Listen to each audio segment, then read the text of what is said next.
केंद्रीय वित्त मंत्री द्वारा कपड़ों पर जीएसटी दर बढ़ाए जाने के विरोध में इंदौर कपड़ा एसोसिएशन द्वारा लगातार विरोध प्रदर्शन किया जा रहा है। इसी कड़ी में इंदौर के रिटेल कपड़ा व्यापारी द्वारा आज अनोखा प्रदर्शन किया गया। इस प्रदर्शन में कपड़ा व्यापारियों ने भजिए तलने के साथ कार्य किया, साथ ही सब्जियां बेचकर सरकार का ध्यान आकर्षित करने के लिए अनूठा विरोध प्रदर्शन किया। दरअसल 1 जनवरी से देश भर में कपड़ों पर 5% जीएसटी बढ़ाकर 12% किया जा रहा है, जिसके बाद देश भर में कपड़ा एसोसिएशन द्वारा सरकार के इस निर्णय का विरोध किया जा रहा है। इंदौर के कपड़ा एसोसिएशन द्वारा भी लगातार सरकार का ध्यान आकर्षित करने के उद्देश्य से ब्लैकआउट, तालाबंदी और फैशन शो के माध्यम से अपना विरोध जता चुके हैं। बावजूद इसके अभी तक सरकार का इस और ध्यान नहीं है।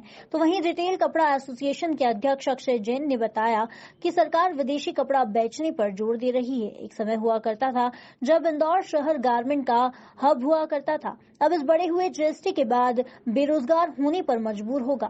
सरकार को यह जताना चाहते हैं कि सरकार स्वदेशी धारा से बनी सरकार है। स्वदेशी व्यापार को बढ़ाना सरकार का मूल उद्देश्य रहा है, लेकिन आज इसके विपरीत सरकार निर्णय ले रही है।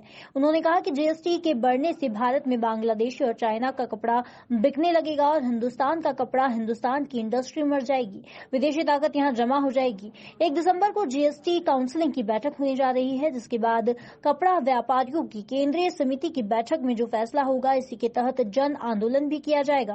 पकोड़े बेचकर, पोहे बेचकर सरकार का ध्यान आकर्षित करने का निर्णय किया है।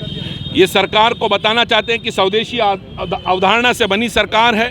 स्वदेशी व्यापार को पनपाना सरकार का मूल उद्देश्य रहा, लेकिन आज ऐसा उससे विपरीत हो रहा है। इस जीएसटी के बढ़ने से भारत में बांग्लादेशी और चाइना कपड़ा बिकने लगेगा, हिंदुस्तान का कपड़ा, हिंदुस्तान की इंडस्ट्री मर जाएगी, विदेशी ताकतें यहाँ जमा हो जाएगी। हम उसका विरोध कर रहे हैं क्योंकि हमने हमारे सदियों से हमारे पुरखों ने विदेशी कपड़ों की होली जला के इस सरकार को बनाने में अहम भूमिका निभाई। हम अपनी ही सरकार से, हमारे ही अपने प्रधानमंत्री से हम आग्रह करते हैं कि हमारी तरफ सुने, हमारे व्यापार को बचाएं।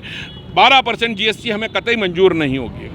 कल 31 दिसंबर का और इंतजार है। कल जीएसटी काउंसिल की बैठक है, उसके बाद केंद्रीय समिति जो फैसला लेगी, जन आंदोलन का फैसला लेगी, जनता जनार्दन का फैसला लेगी, व्यापार बंद करने का फैसला लेगी, तालाबंदी का फैसला लेगी।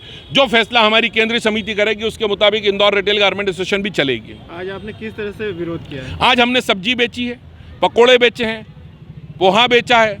हम सरकार का ध्यान आकर्षित करा रहे हैं कि कहीं आपकी ये जो 12% की अवधारणा लागू करने जा रहे हैं, इससे हमारा धंधा बर्बाद हो जाएगा और हमको सड़कों पे आना पड़ जाएगा। हम लोगों को रोजी रोजगार देने की स्थिति में नहीं रह पाएंगे, खुद का पेट नहीं पाल पाएंगे। अक्षय जैन, अध्यक्ष इंदौर रिटेल गारमेंट एसोसिएशन।